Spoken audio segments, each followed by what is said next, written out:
Shorthand, English, Intermediate Grade, General Speed. Get ready for the dictation. 10 seconds. 5 seconds. Start. I am grateful to the sponsors of this meeting for extending this opportunity to me to share with you my thoughts on some of the basic problems facing the country in the present days.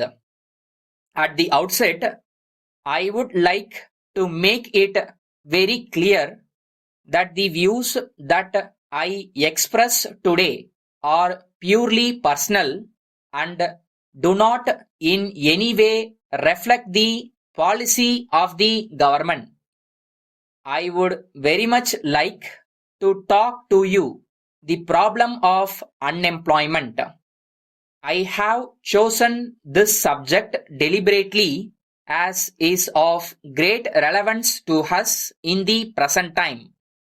Our future depends on the way we work out priorities in tackling this issue.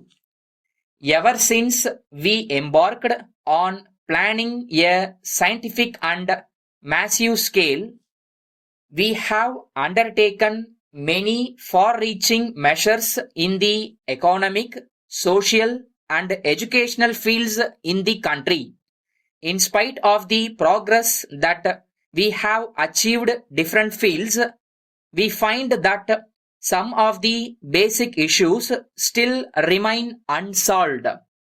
The growing spectra of unemployment continue threaten us in the face and bother us, and this grave issue threatens to set at naught all our sincere attempts at development.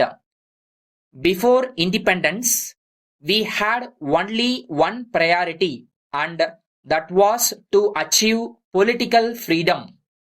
All other issues were reduced in importance to background. The entire nation stood as one man under the dynamic leadership of the father of the nation to free the country from political bondage.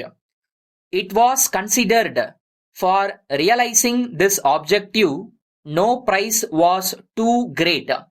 It was only due to the sacrifices of millions of our countrymen and women that we could attain freedom within a short space of time, and that too through peaceful means. Keeping this in view, I feel reassured that in spite of the many difficulties that we encounter, we will be able to achieve our objectives on the economic, social, and other fronts provided we have the same determination, dedication, and unity as were displayed in winning our independence. From the beginning, our goal of planning was very clear, and it was to establish a society free from want. The many handicaps that the nation had to face soon after independence put a very heavy burden on the insufficient resources of free India. During the early years of our first 5-year plan, we had to concentrate our efforts on securing some measures of stability by correcting the imbalances in the economy.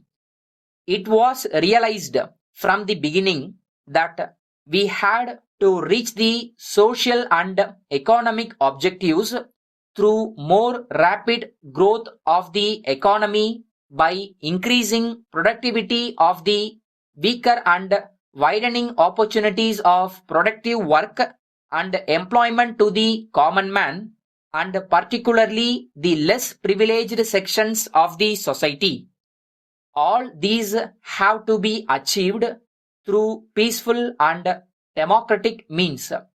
No doubt, this is an enormous task, but yet it is possible through the willing and sustained cooperation of the people.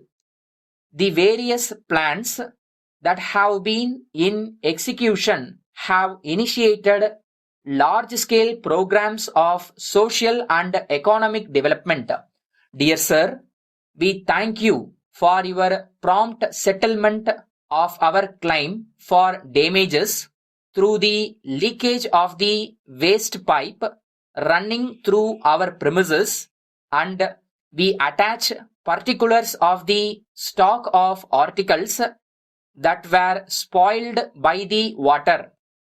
We strongly presume that the walls of our rooms will be damp for some time, but as we may be mistaken in this presumption, we propose to postpone any further remarks to a future date, so that our claim, if any, may, when lodged, shall not be overlooked. You will appreciate our suggestion to carry the waste pipe along the outside of our premises.